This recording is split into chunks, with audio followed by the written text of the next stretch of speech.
보물되는 지식을 찾아 떠납니다. 펼쳐라 보물지도.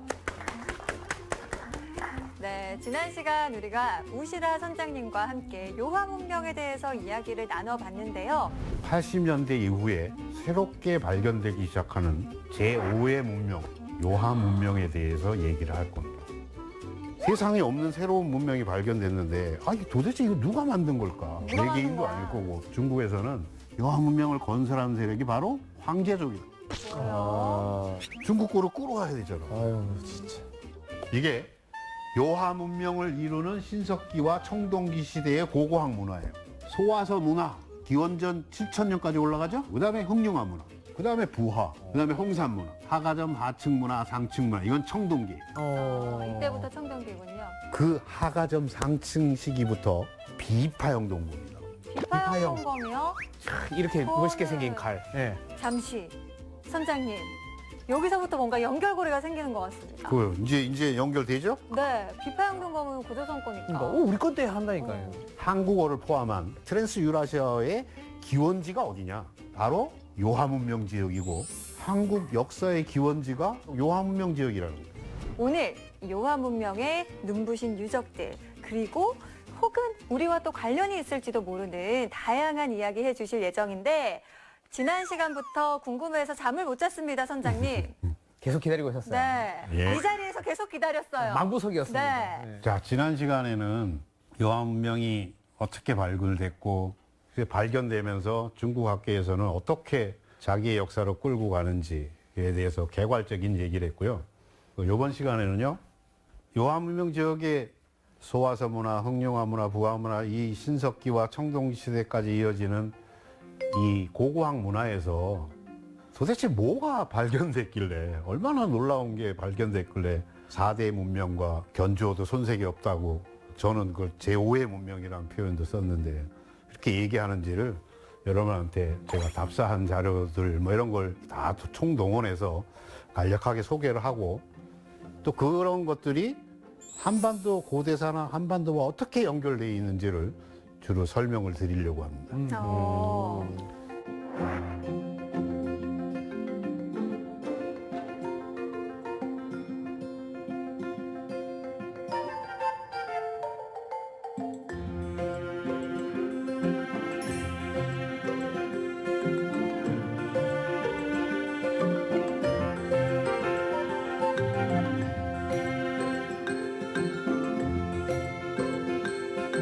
처음에 소화서 문화인데, 소화서 문화는 오늘 보는 것처럼 기원전 7000년, 그러니까 지금부터 9000년 전이. 와,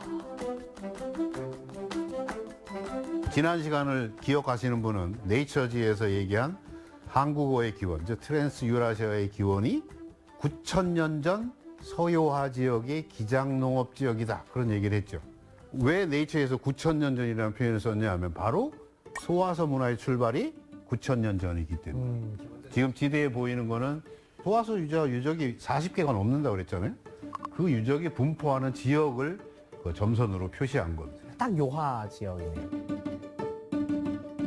그러면 요하 문명의 시작이 소화서 문화부터이다라고 생각하면 되나요? 그렇죠. 그러니까 현재까지 저거보다 이른 시기에 또 다른 문화가 발견될 가능성은 얼마든지 열려 있어요. 근데 현재까지 발굴된 걸로는 저 소화서 문화가 가장 이르다는 거예요. 자, 여러분들 소화서 문화 시기에 네. 동부가 최초의 마을이 발견됩니다. 동부가 최초의 마을. 마을. 240명에서 한 300명 정도가 거주한 60개 정도의 방이 나열되어 있는 마을 유적이 발견됩니다. 지금도 시골의 리에 가면은 100가구 넘는 리가 별로 없어요. 그렇죠. 네. 보통 50가구, 60가구. 그죠? 자연적으로 생성된 마을은 100가구 넘으면은 농사 짓기가 힘들어요. 멀리 걸어가야 되니까. 그러니까 9000년 전에 60가구가 모였다. 이건 놀라운 거예요. 근데 중요한 거는 마을이 형성됐다는 건 완벽한 신석기를 말합니다. 돌아다닐 수 없죠. 집을 지으면. 네. 유목 문화와 정착 문화와 차이는 그런 거예요. 농경을 하면 땅에서 계속 수확을 하고 머물러서 집을 지어요. 근데 신석기 이전에는 그래서 집이 없잖아요. 동굴이잖아요. 신석기 문화와 전혀 다르다.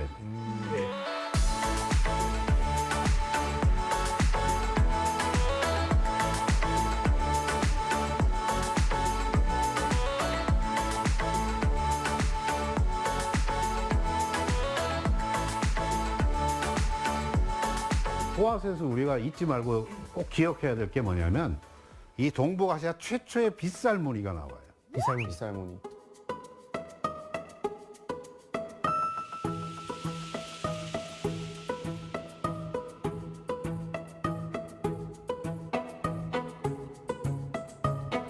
근데 그게 왜 중요하냐? 중원 지역에는 없어요. 근데 우리나라에는 있어요. 그렇죠. 네. 여러분들 뭐 빗살 무늬 저기 학교 때 한국사 배울 때 다 배웠잖아요. 맞죠. 익숙하죠. 뭐. 저도 배웠어요. 네. 그럼. 기억나요. 아, 한국 사람도 다 배웁니다. 그러면 다 아는 거예요. 네. 근데 하여간 최초의 빗살 무늬가 소화서에서 나온다. 여러분들 보시는 이게 소화서 문화에서 나오는 각종 빗살 무늬. 여러분들 익숙하죠? 본 거? 네. 꺽쇠처럼 이렇게 돼 있고 물결 무늬처럼. 쭉쭉쭉쭉 보면 네. 소화서 뒤에 나오는 게 흑룡화 문화죠. 네. 자, 흑룡화에도 계속 빗살 무늬 나오는 겁니다. 최초로 소화서부터 나온다는 거예요. 그래서 흑룡화 문화 거와 소화서를 비교한 거예요. 저 여러분들 사진에 보이는 저 내 손이 아니고 적봉박물관 관장의 손이에요. 적봉대학에서 안식년을 했다 그랬잖아요. 근데 그 적봉대학 박물관으로 온 그 소국전 선생이란 분이 토기 복원도 같이 하고 했는데, 그래서 나는 흑룡화 문화 토기랑 너무 닮아가지고, 아 선생님 이거 흑룡화 거 아니에요? 그랬더니 우 선생 일로 와봐. 그래서 비교를 해줘. 여러분들 왼쪽 거는 소화서 거고 오른쪽 거는 흑룡화 거예요. 소화서의 빗살 무늬를 보면 우리한테 익숙한 그 사선만 물결무늬 같은 사선만 있잖아요. 타이어처럼. 응. 근데 흑룡화 거는 저렇게 격자문 사선이 소한 나와요. 격자가 있네요. 네. 간격도 좁아지고. 그렇지. 그리고 손에 보면 가운데 지구 있죠? 네. 왼쪽 게 소화서. 왼쪽 게 소화서 거, 네. 오른쪽 거는 흑룡화 거예요. 근데 뭐가 달라요? 두께가 두께. 다릅니다. 그렇죠. 그러니까 기술이 발전하면서 흙을 얇게 할 수 있는 기술이 나오는 거예요. 이거는 세계 어디나 동일해요. 그러니까 고대로 갈수록 기술이 없으니까 점점 투박해지고 두꺼워져요. 흙이 점점 고와지면서 얇게 가는 거예요. 얇은 입자로 하는. 네.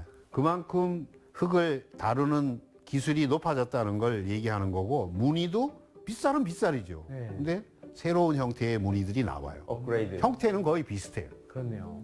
이거는 기원전 5천년, 6천년 우리나라 초기 신석기에 해당하는 문암리에서 발견된 토기예요. 이 소화서 문화랑 한번 비교를 해보라. 이게. 비슷한데요? 거의 비슷하죠? 네. 네.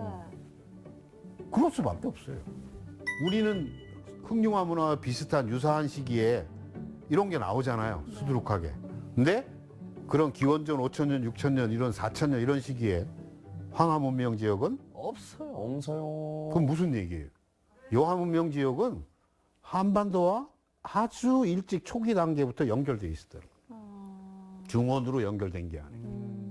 굉장히 중요한 포인트. 자, 빗살 무늬는 세계 아무 데나 나오지 않아요. 지금 이 지도는 뭐냐면 세계적으로 신석기 시대를 대표하는 유적의 문화권이에요.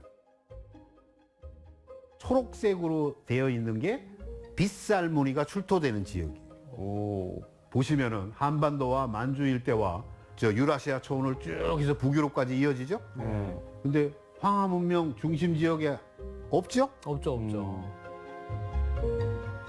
자, 저 빗살 무늬 띠가 흘러가는 거를 보면 우리가 전 시간에 얘기했던 네이처지가 트랜스 유라시아의 기원지가 확산되는 거, 청동기로 쭉 밖으로 확산되죠? 네. 우리 학교 때는 빗살 무늬가 들어온 걸로 배웠어요. 아. 유라시아 초원을 통해서 들어온 걸로 배웠어요. 왜냐하면 그때까지만 해도 북유럽 쪽이 기원전 막 뭐 4천년, 3천년 막 이때까지 올라갔고 한반도나 이런 쪽에는 기원전 1000년, 2000년 때, 그러니까 당연히 들어온 걸로 배웠어요. 그래서 역사가 더 짧다고 여겼으니까. 이제는 여기서 나가는 거예요. 그 나가는 게 언어에서도 똑같잖아. 그죠? 언어에서도 기원지가 여기고 여기서 나가잖아. 그죠? 한반도로 내려오고. 그러니까 그런 것들이 다 연결돼 있는 거예요.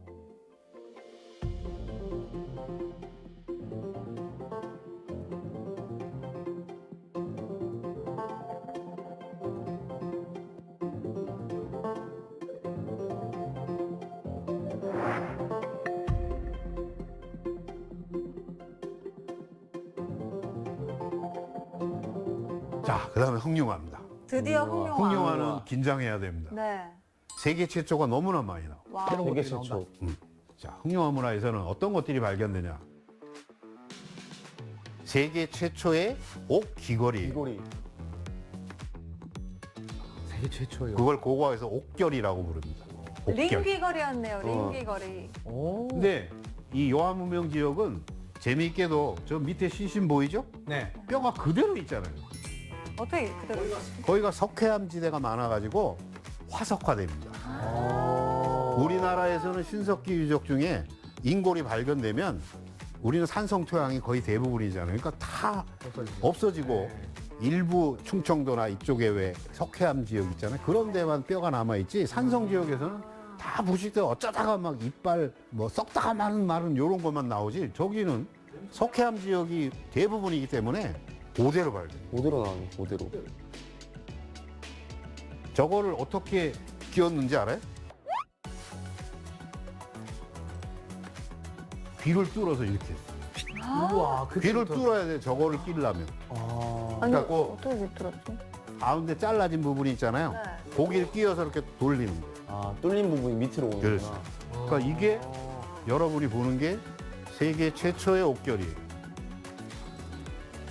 옥결은 세계 여러 군데 나오는 게 아니라 한반도와 일본, 중국의 동해안 쪽 있죠? 네. 우리가 흔히 동이강역권의 그 지역에서 나와요.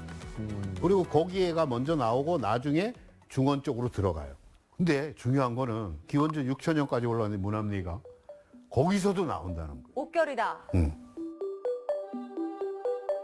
그래서 아까 빗살무늬 할 때 내가 문합리 거랑 비교해 줬죠? 네. 네. 근데 거기에서 빗살무늬도 소화석 거랑 거의 비슷하죠? 네. 네. 물론 흑룡화에도 빗살무늬가 나온다고 그랬잖아요. 흑룡화 소화서에 나오는 빗살무늬와 더불어 흑룡화 시기가 되면 옥결이 나오잖아요. 네. 이게 최초라고 그랬잖아요. 근데 거의 같은 시기에 우리나라 동해안 문합리에서도 나온다는 거예요. 이건 우리나라 거네요. 전남 여수에도 시기가 늦지만 기원전 4천년, 6천년 정도 되면 남해안까지 나와요. 여수에. 이게 남한에서 출토되는 옥결들이 제주도까지 쭉 이어져요. 신석기 시대에. 옥은 특별해서 아무데나 안 나요. 그래서 옥이 성분이 있잖아요. 성분 분석을 하면 이게 어느 지역에서 난 건지까지 알 수가 있어요. 성분 분석을 하면. 홍룡화에서 나온 옥을 성분 검사를 해봤더니 수암에서 가져다가 만든 거예요. 거의 직선 거리를 거의 400km가 넘는 거리를. 그러니까 무슨 얘기냐면 수암 지역도 문화적으로 같은 문화권이라는 얘기죠. 그리고 한반도 북부 지역은 네. 초기부터 흑룡화 단계에 이미 연결된 들어가 문화권이라는 거예요.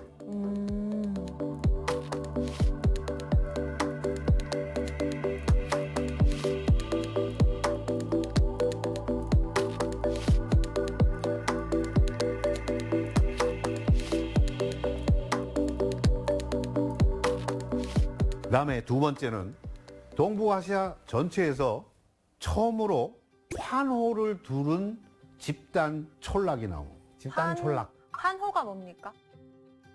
환호가 뭐냐면 집들을 여러 채 짓잖아요. 네. 그 주변을 파는 거야. 못 동물들이 뛰어넘지 못하게. 그러니까 주거지가 있으니까 옛날에는 뭐 호랑이 뭐 사나운 짐승들이 있었을 거 아니에요. 그러니까 뛰어넘어서 밤에 그냥 사람들을 해할 수 있으니까 둥그렇게 호를 파는 거예요. 최소한 동물이 뛰어넘지 못할 폭으로 깊고. 건너 나오지 못할 깊이로 어. 파는 거예요. 그러니까 노동력이 어마어마하게. 그러면 사진에 보이는 저기가 마을터예요. 그거를 발굴하는 모습이에요. 저기 지금 앞에 보면 사람이 보이죠? 네. 네. 저 환호 부분인 거죠. 그렇죠, 그렇죠. 요게 환호예요. 새까맣게 띠처럼 보이는 게. 오. 그 방 유적이 놀랍게도 120개가 넘는 방이 배열이 되어 있었어요. 엄청난 마을이네. 아까 소화서에서 한 60가구 정도 된다 그랬죠? 네. 여기는 100가구가 넘어요. 규모가 훨씬 커졌네요. 이거는 현대의 리 마을 단위보다도 더 큰 거예요. 여기에 이제 발굴할 때 저 우와. 방이 배열된 걸 보세요. 일렬로 쫙 맞춰져 있죠? 야, 잘 지었네. 마치 아파트 완전 촌처럼. 계획 도시 아니에요, 계획 네. 도시. 이거 하나만 나온 게 아니에요. 여러 군데 있어요. 흑룡화 시기에는 마을이. 와. 이 고고학에서는 그 방의 발견이 되면 도대체 몇 명이 살았을까 궁금하잖아요. 너무 뭐 1인 가구 있었습니까? 에이. 옛날에는 없었죠. 근데 그 방 면적을 몇 사람이 살았을까를 추론하는 고고학적에서 이제 거의 이제 공인된 그 방식이 있는데 4제곱미터에서 5제곱미터의 방 면적당 한 명이 거주한 걸로 추론을 해요. 그럼 이게 어느 브로단스키라는 러시아 학자가 제시한 건데 그래서 그거를 아까 흑룡화 문화에서 발견된 그 환호칠학의 방 유적지를 그 다 합산해 가지고 나눠봤더니 정도야? 네. 최소한 500명에서 720명이 거주한 마을이에요. 어마어마하죠. 그러면은 전체적인 터는 대략적으로 어느 정도 됐어요? 마을의 면적은 발굴 면적이 한 3만 5천 평방미터. 그다음에 환호칠학으로 둘러져 있는 것은 동북과 서남쪽 길이가 183m에 166m. 그러니까 183에 166 정도의 공장 느낌이네요. 네. 어마어마하게 큰 거죠. 거기에 다닥다닥 일렬로 쫙 배열돼 있었죠. 그런 마을이 8,000년 전에 있었대요.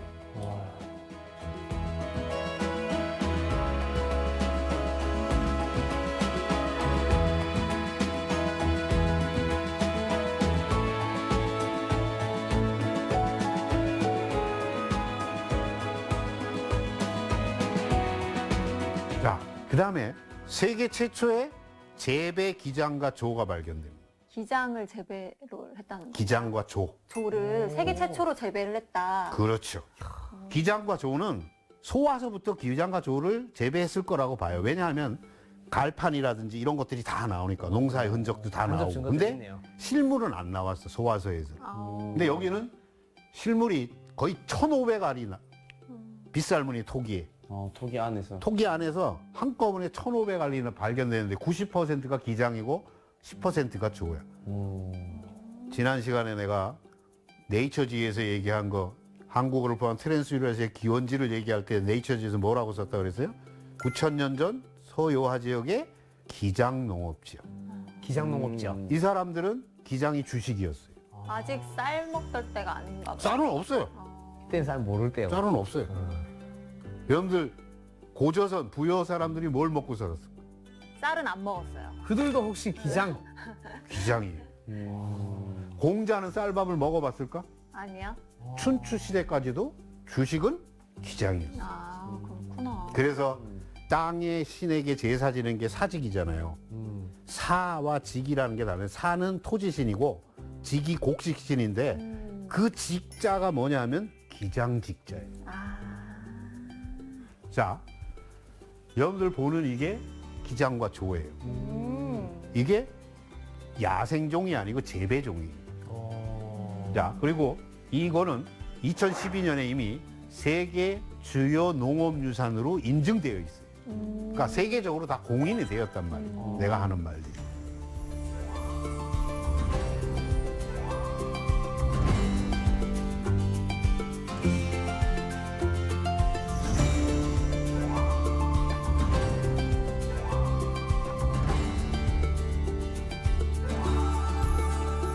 자, 그 다음에 흑룡화 문화에서 동북아 최초의 적석총이 나옵니다.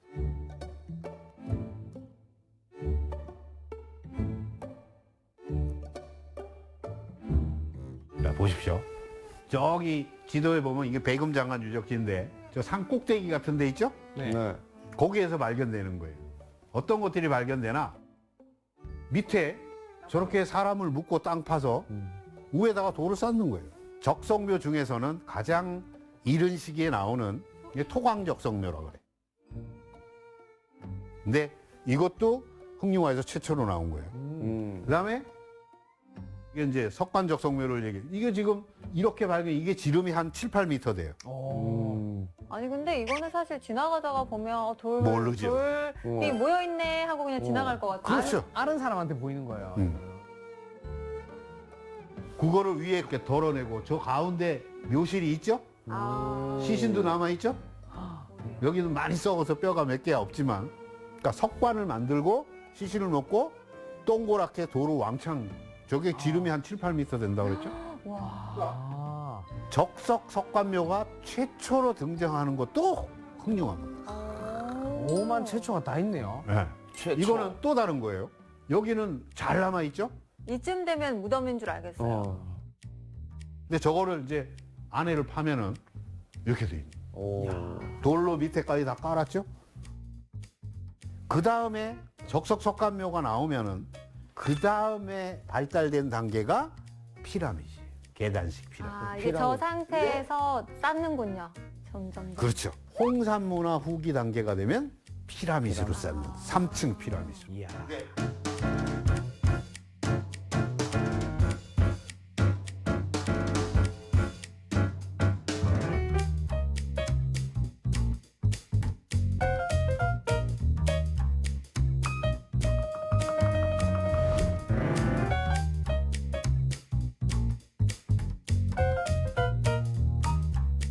심호흡 한번 하고 이제 홍산문화입니다. 아, 그 홍산. 여러분들 저 화면에 보이는 산이 홍산입니다. 아, 저게 홍산인가? 시뻘겋죠. 여기는 나무가 안 자라요. 밑에 부분만 한 1m 정도의 관목만 몇 개 자라고 바위산이라. 돌산. 아, 돌산이에요. 바위산. 자, 여기 그 산의 뒤쪽에 가면 이렇게 홍산문화 명명지가 비석이 있습니다. 뭐라고 써 있는 거예요? 홍산문화 명명지 왼쪽에는. 홍산. 그다음에 오른쪽에는 홍산유지군. 아, 홍산 유지군. 여기가 최초로 발견된 홍산문화 유적지. 그래서 홍산문화라는 말이 만들어진 거예요. 홍산 뒤쪽에서 만들어져서. 자, 그래서 요한문명의 꽃이라고 부르는데 제가 홍산문화를. 꽃. 홍산문화의 가장 빛나는 신석기 문화. 홍산문화예요. 자, 홍산문화 유적지가 지금은 2,000개가 넘는데 홍산문화가 요한문명의 꽃이라고 그랬잖아. 네. 또 그 중에 홍산문화의 꽃이 우화량 유적이에요. 맨 밑에 오른쪽 박스에 보면 여신묘가 있죠? 여신 사당이에요. 그 여신이요? 여자 신. 네, 여신. 그렇죠. 신을 모시는 신전을 따로 건설했어요. 그 다음에 두 번째 적석총 써 있죠? 네. 다 3층으로 돼 있죠? 네. 계단식으로. 군데군데 널려 있죠? 그러네요. 여기가 피라미드 적석층의 최대 밀집 지역이에요. 16지점까지 있어. 우화량에. 여기가 제2지점이에요. 네. 2지점인데 밑에 글씨가 보이죠? 저기에 뭐라고 써 있냐면 5,500년 전에 국가가 되기 위한 모든 조건을 갖추고 있는 유적 이렇게 써 있어요. 영어로도 써 있고 중국어로도 써 있고.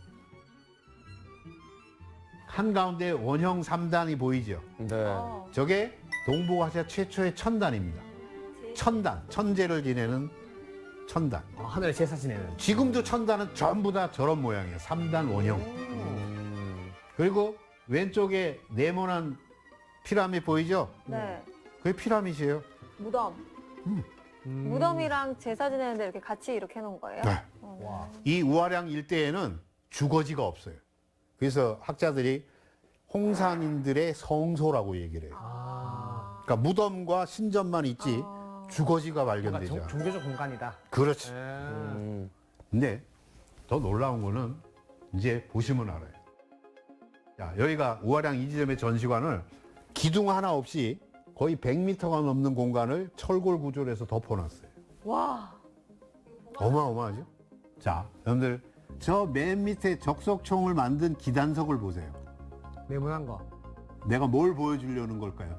이게 돌인데 다 다듬은 돌이란 말이야, 네모나게. 규격화된 벽. 자연석이 아니라. 네. 그냥 막 돌 가져가 한 게 아니고. 여러분들 이거는 지금 기원전 3,500년이라고 그랬죠? 5,500년 전? 네. 그러니까 사람들이 이렇게 다듬은 돌을 거의 크기도 비슷하죠? 네. 저희 크기가 한 60cm에 한 25cm 이 정도 돼요. 네모나게 다 다듬었잖아. 네. 여러분들은 이거를 보면 별로 안 놀래요. 하나도 안 놀래요. 우리나라 백제 초기에 한성 백제 시절에 저 적석총들도 다 3층이거든요. 크기가 거의 비슷해, 홍상과. 20m, 30m 돼. 근데 거기는 전부 자연석이에요. 4세기, 5세기에 지어진 건데도. 여기는 기원전 3,500년이면요. 한 3,000년 이상 차이가 나잖아요. 근데도 얘는 돌을 다 다듬었어요. 저렇게. 아까 3단으로 된 저게 동북아시아 천단의 원형이라고 그랬잖아요. 네. 가장 이른 시기의 천단이에요.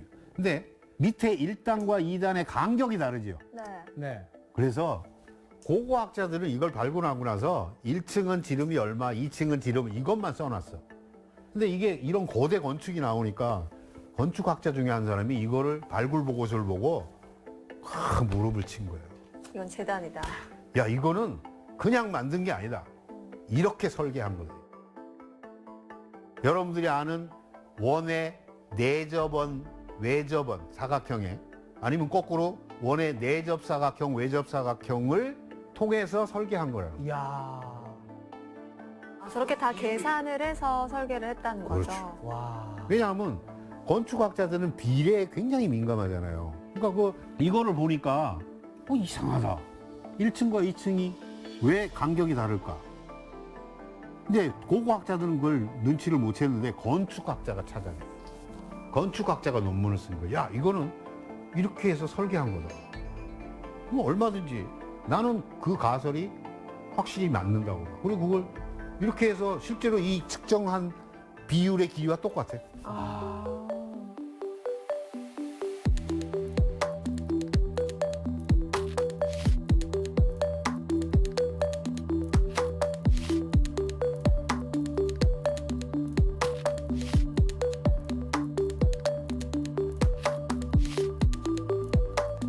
자, 그 다음에는 홍사문화에 옥기가 무지무지 많이 나온다 그랬잖아요. 이분은 부자다, 부자. 부자요.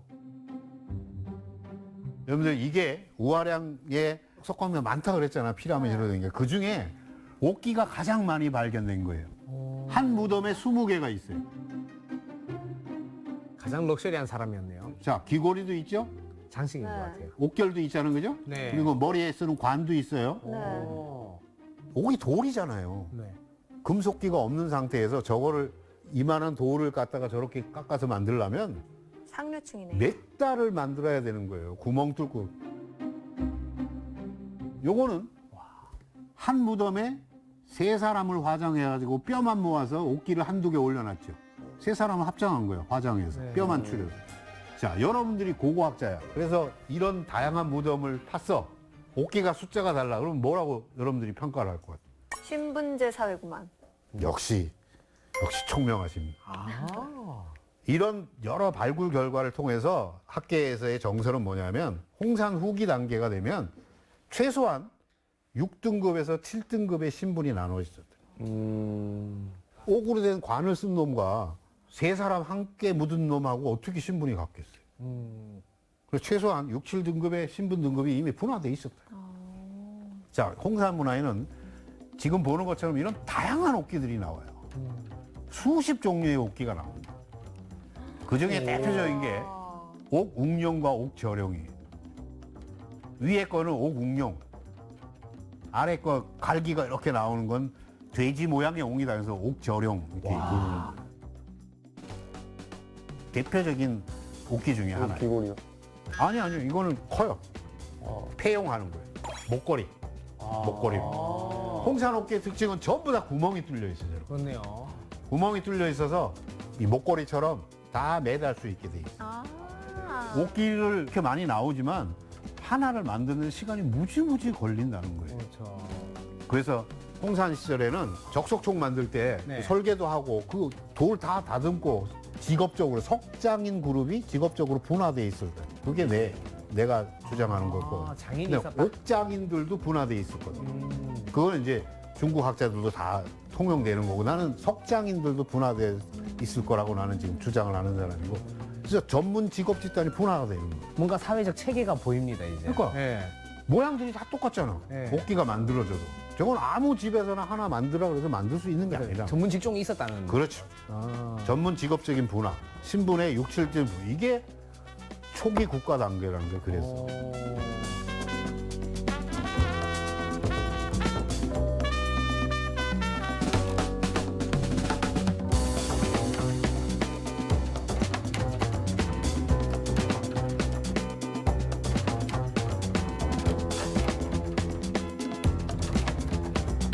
자, 여러분들이 옥결 얘기를 하니까 아니 구멍을 뚫어서 했다고요? 우리 민족은 역사의 시발점부터 조선 중기까지 남녀가 모두 귀를 뚫고 귀걸이를 했어요. 당나라에 염립본이라는 사람이 왕해도라는 건데 삼국시대에 사신으로 간 사람을 그려놓은 거야. 백제 사신 귀걸이 했죠. 네. 신라 사신 귀걸이 했죠. 네. 고구려도 했죠. 네. 남자야 다 했다고. 그다음에 우리나라에서 여러분들은 사극을 많이 봤지만 조선시대 사극하면서 왕이 귀걸이하고 조선시대 남자 귀걸이한 거 한 번도 본 적 없죠. 네. 사실 그 잘못된 거 역사 왜곡이에요. 아, 사실은 다 했다. 그러면 그거를 아. 처음으로 드라마에서 한 게 일지매였어. 저 보세요. 다 귀걸이 하고 있죠? 네. 양반 이건 제가 일지매인데 일지매가 얘는 깃털로 된 귀걸이 하고 있죠? 얘 귀걸이 하고 있죠? 자, 이거 순수시 15년에 나온 거예요. 네. 15년에 나온 이게 태조 이성계예요. 오. 이성계 귀걸이 했죠. 네. 근데 여러분은 낯설죠. 낯설죠, 낯설죠. 이거 잘못된 거라고. 저희가 이미 고정관념이 있었어요. 네. 자, 언제부터 없어졌을까? 자, 세종 1년에 뭐라고 유시가 나가냐 하면 금은은 본국에서 생산되는 것이 아니니 귀하니까 사대부 자손의 귀고리 등을 제외하고는 일철 사용을 금지한다. 무슨 소리예요? 금과 은이 너무 귀하니까 또나 깨나 하지 말고 사대부 이상의 귀고리에만 쓰라 이거야. 그 이하에서는 금은으로 귀걸이 하지 말라 이거야. 갑자기 제한을 뒀네요. 그렇지. 네. 그러니까 그러려면 이제 동으로 만들어야 되는 거지 얘네들은 일반인들. 그러니까 무슨 얘기하면 이렇게 했다는 거예요. 그리고 자 결정적으로는 선조 5년에 1572년이니까 임진왜란 한 20년 전이죠. 그때 유교적인 어떤 이데올로기가 조선사회 전체를 지배할 때예요. 그러니까 신체 말비 수지 보면 여러분들 아는 거 있잖아요. 네. 부모한테 물려받은 몸인데. 네. 우리나라 사람들이 크고 작은 사내 아이들이 귀를 뚫어서 귀고리를 달아서 중국 사람에게 조소를 한다. 야, 신체 발모 수지 부모인데 왜 귀를 뚫어서 귀걸이를 하냐? 몸을 상하게 하지 말라. 그렇지. 네. 근데 이게 바로 사대주의라고. 우리는 신석기 때부터 했었어. 원래 했었는데. 근데 자기의 뿌리를 잇고 소중한, 야, 중국인들은 안 했거든. 그러니까, 야, 너네 왜 야만인처럼 이걸 하고 있냐?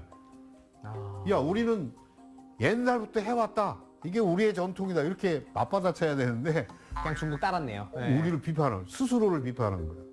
왜 남자들이 귀를 뚫어서 하느냐? 그 뭐 그때만 한 거냐? 신석기부터 했는데 그때부터 없어요. 그래서 여기에서는 따르지 않는 자는 엄하게 벌을 주는 거야. 오.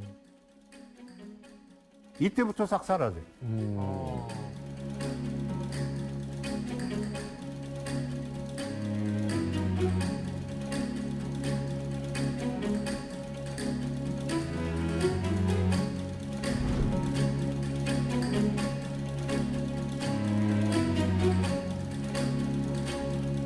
자, 이거는 밑에 보면 제가 2007년에 지금은 이렇게 못 들어가. 아. 근데 밑에 보면 여러분 돌들이 많이 있죠. 예.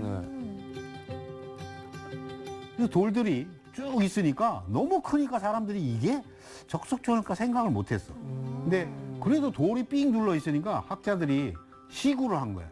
진짜 돌이니까 안에 전부 다 돌이야. 그래서 시구란 자료를 바탕으로 제가 복원한 게 이런 식으로 생겼다. 오. 자, 이게 장군총이에요. 장군총 이게 31m밖에 안 돼요. 가장 긴 변이.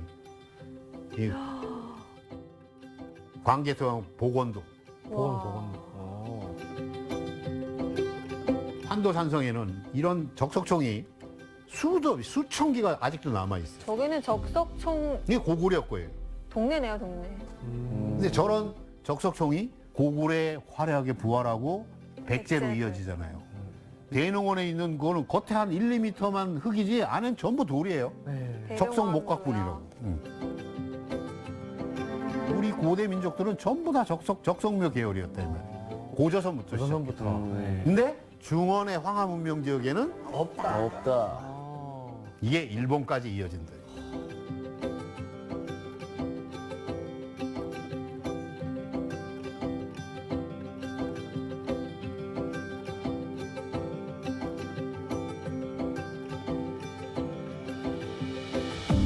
자, 이제 여신 얘기를 할 건데. 홍산문화 동산치라는 유적에서 우리 이런 거 비너스상이라고 그러잖아요. 네. 비너스상은 발견됐는데 임신한 여성의 모습이죠. 아. 근데 얼굴이 없어. 얼굴이 어떻게 생긴지 몰라. 그리고 그 동산치에서 또 손과 발의 모습도 나왔는데 또 얼굴이 없어. 아니, 얼굴이 어떻게 생겼는지는 몰라. 근데 아까 얘기한 우화량 유적에서 드디어 얼굴이 나와. 여신의 얼굴이. 아. 오. 자, 보세요. 거기서 나온 얼굴이에요, 이게. 여신님이 너무 무서운데요. 전형적인 몽골이에요. 광대뼈 툭 튀어나오고. 아. 그다음에 눈동자는 옥이구나. 청옥을 갈아서 단추처럼 이렇게 박아놓은 거야. 그냥 흙으로만 만든 게 아니라. 정교하다. 그래서 학자들이 같은 홍산 문화에 아까 동산지에서는 얼굴만 없이 손과 발의 모습이 나왔다 그랬잖아요. 네. 그래서 그거를 합쳐서 여신의 모습을 복원한 거야. 이야.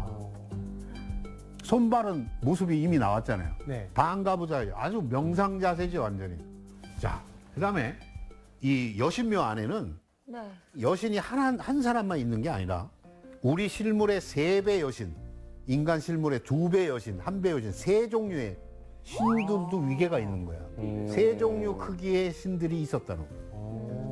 그걸 어떻게 알 수 있느냐? 사람들이 발굴하다 보니까 자, 이거는 손인데 오른쪽 게 실물 사람의 손 크기야. 저건 한 2배 정도 되죠? 그다음에 유방 잔편이 발견되는데 크기가 다 달라. 우리 흔히 말하는 ABC 컵이 다 나오는 거야. 여러 신이 있는데 크기가 다르겠구나. 그걸 얘기할 수 있는 거예요. 오. 예. 그래서 학자들이 이런 잔편들을 보고 아, 여신묘에는 인간 실물의 3배, 2배, 1배에 해당하는 여신이 최소한 5, 6 위에 신들이 모셔져 있었다.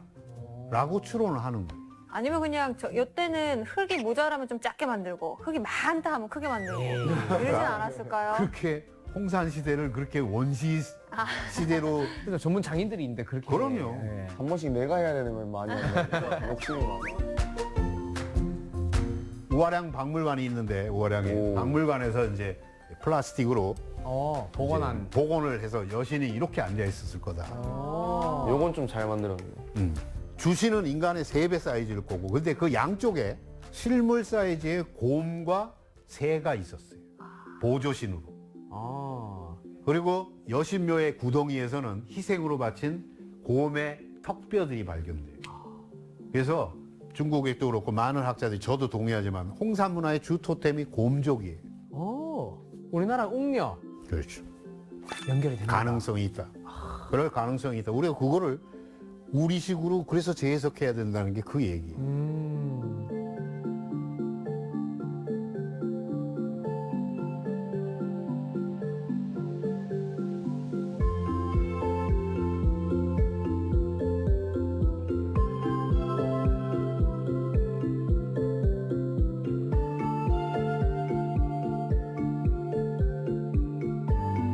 그다음에 하가점 상층 문화입니다. 상층에서 드디어 비파형 농검이 나옵니다. 더 발달된.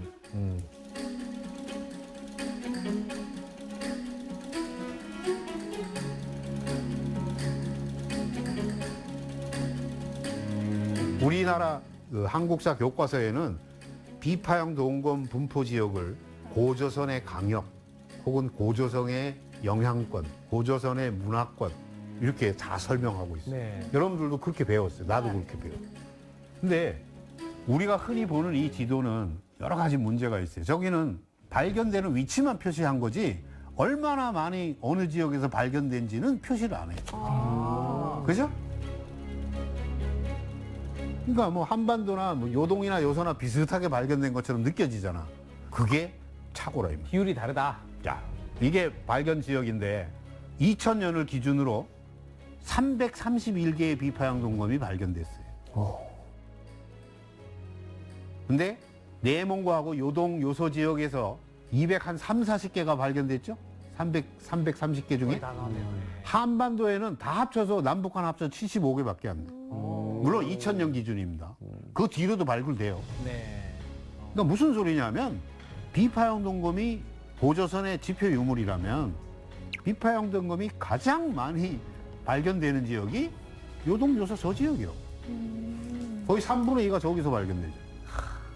그래서 저는 요하문명 지역 중심지를 초기 단군 고조선 시기의 초기 중심지로 봐요. 하가점 하층문화가 기원전 2300년이라고 그랬죠? 네. 시작 단계가? 그러면 기원전 2300년 하면 여러분들 뭐 생각나는 거 있잖아요? 고조선 건국. 그렇죠. 2333년 이렇게 알고 있잖아요. 그죠? 그러니까 시기도 하가점 하층 시기, 청동기 시대 진입하는 시기와 거의 유사하고 비슷하네요. 초기에는 그래서 비파형 동검이 없었겠지. 왜냐하면 비파형 동검 상층부터 나오니까.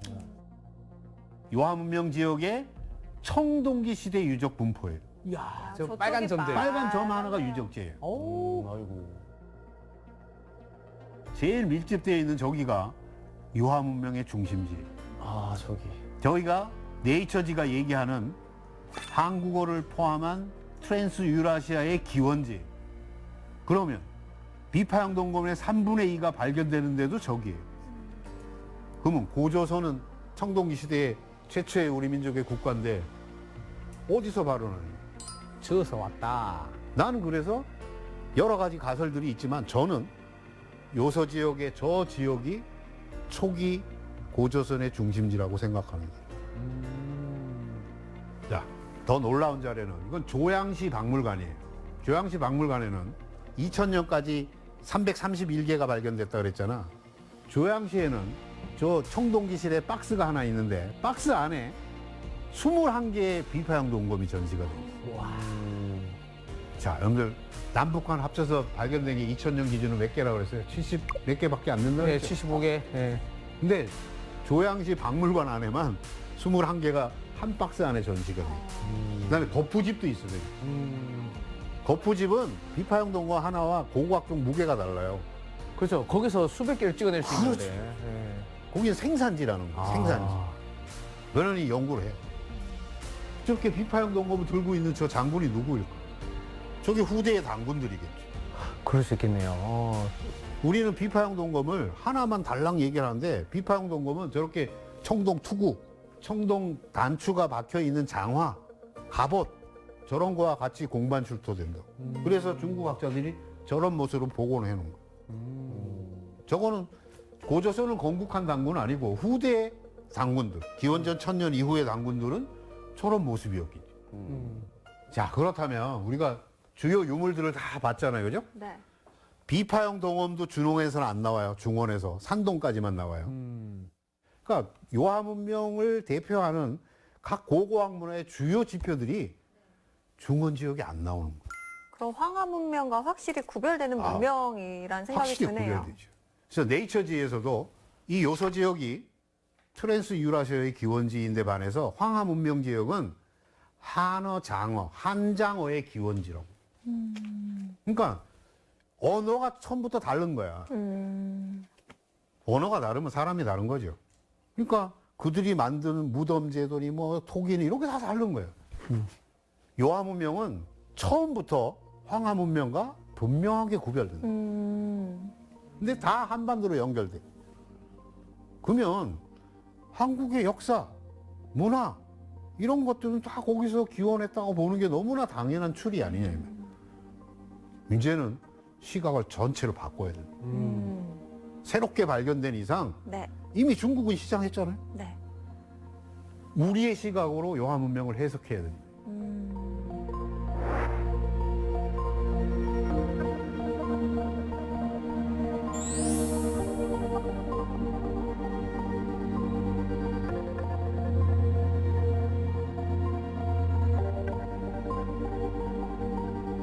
어때요? 새로운 시각이 생기는 것 같습니다. 아, 자, 그래서 마지막으로 아까 소병기 선생이라는 위대한 그 고고학자가 있었다 그랬잖아요. 네. 중국에서는 고고학의 아버지 이렇게 불러요. 근데 소병기 선생이 요하문명이 발견되면서 이제 중원과 어떻게 연결되는가 그거를 설명하기 위해서 초원 문화와 홍산 문화도 내려오고 황하 지역으로 황하에서도 저 홍산문화 쪽으로 올라가고 하는 그 Y자처럼 생겼다 해서 Y자형 문화벨트라는 거를 이론으로 제시했어요. 나도 알죠. 근데 저렇게 해놓으면 한반도랑은 요한문 하나도 상관없는 것처럼 착각한다 이 말이야. 그래서 제가 제시한 게 A자형 문화벨트예요. 아. 이건 중문으로 논문 써서 내가 홍산문화 국제학술대에서 정식으로 발표하고 책으로도 엮여 있어요. 중국어로 돼 있는 A자형 문화벨트라는 건데 이건 뭐냐면 요한문명에서 우리 옥결 같은 거 아까 설명했죠? 적속청 이런 거 전부 한반도로 통해서 일본으로 연결되잖아요. 그러니까 요한문명을 중심으로 해서 한반도와 이 한반도 동해와 남해로 또 일본으로 연결되는 루트, 그다음에 중국의 해안가를 따라 쭉 베트남까지 내려가는 루트, 그다음에 장강 지역에서 백길로 한반도 남부와 그다음에 휴슈 쪽으로 연결되는 그런 A자형 문화벨트라는 큰 시각으로 동북아 역사를 재점검해야 된다. 문화 요한문명이 발견되지 않을 때는 저건 무의미하죠. 저기 뭐 아무것도 없는 데에서 뭔 놈의 기원이죠. 근데 최종적으로 여기가 한국어의 기원지고 또 동북아에서 가장 이른 문명의 중심지고 거기서부터 적석총 무슨 옥결 뭐 이런 게 쫙 퍼져나가니까 저런 루트로 그래서 제가 제시한 게 A자형 문화벨트라. 저런 시각으로 봐야 그래서 나는 요한문명을 동북아시아의 공통의 시원 문명이다 이렇게 얘기를 하는 거예요. 요한문명은 중국 거다 한국 거다 이렇게 쌓아놓은 건 무의미하다는 거예요. 왜냐하면 요한문명이 꼽힐 때 중국이라는 나라도 없었고 한국이라는 나라도 없었어요. 그러니까 요한문명의 어떤 요인들은 저 해안을 따고 중국으로 들어갔겠죠 당연히 현재 기준으로 하면. 또 어떤 거는 A자형의 이쪽 날개를 타고 한반도로 연결되겠죠. 그러니까 우리는 한반도와 어떻게 연결되어 있는가를 연구하면 되는 거예요.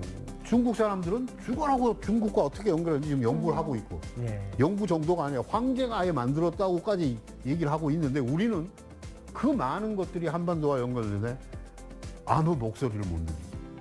그럼 어떻게 돼요? 전 세계 사람들은 그 요한문명에 대해서 얘기하는 중국인들의 시각을 받아들일 수밖에 없어요. 왜? 이론이 없으니까.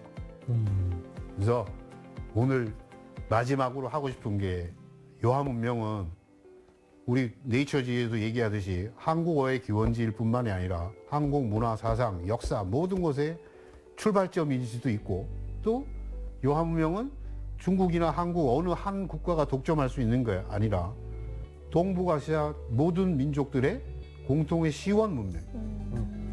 우리 시각으로 요한문명을 해석해서 우리 상고사와 고대사를 다시 짜야 될 시점이 왔다. 왜? 중국은 이미 하기 시작했어요.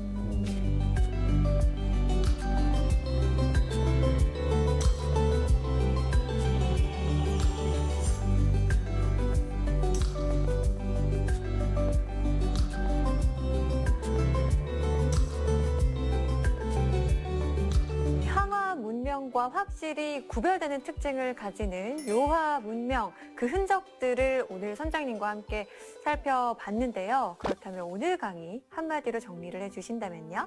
아까도 말씀드렸지만 중국에서는 요한문명이 발견되면서 상고사를 전체를 재편하고 있어요. 그래서 강의를 하면서 마지막으로 하고 싶은 게 요한문명에 대한 우리 시각의 해석을 통해서 우리의 상고사와 고대서도 새롭게 써야 한다. 새롭게 써야 된다. 이렇게 써야 한다.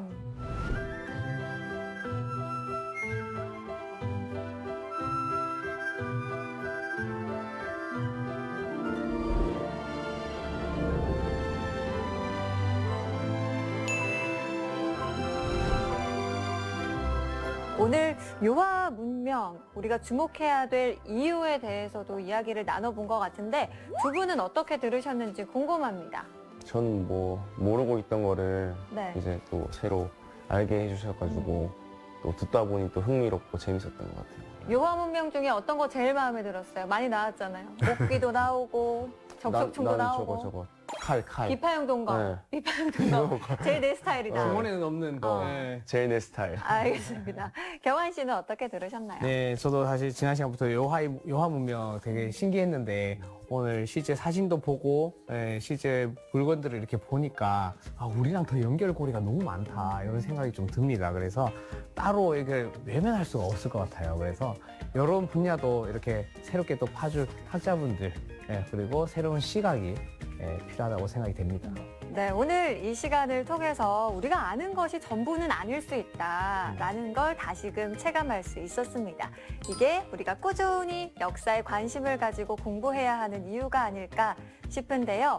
더 늦기 전에 묘화 문명에 대한 연구가 더 활발히 이루어지길 바랍니다. 오늘의 지식강의는 여기서 마무리하고요. 다음 주에도 찾아라 보물지도.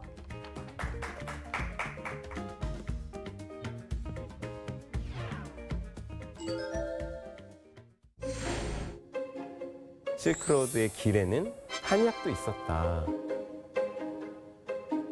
재밌는 게 네. 중국에서 사신이 오면 전지를 갖고 가고 싶어 했어요.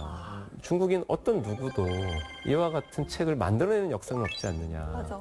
인삼은 뭐 고려 시대 때부터 뭐 이슬람인들의 교역품으로도 되게 유명했고 진생들은 다 알지만 인삼이라고 불러달라. 외국 사람들 주목하라. 인생이 아니라 인삼이라고. 한의학의 우수성을 전 세계에 좀 알려보자. 중국에서도 언급하지 않고 오로지 우리나라 한의학에서만 이야기하는 한의학 술기를 저 나름대로 21세기에 케이미드 실크로드도 만들어 보려고 노력을 해왔었습니다.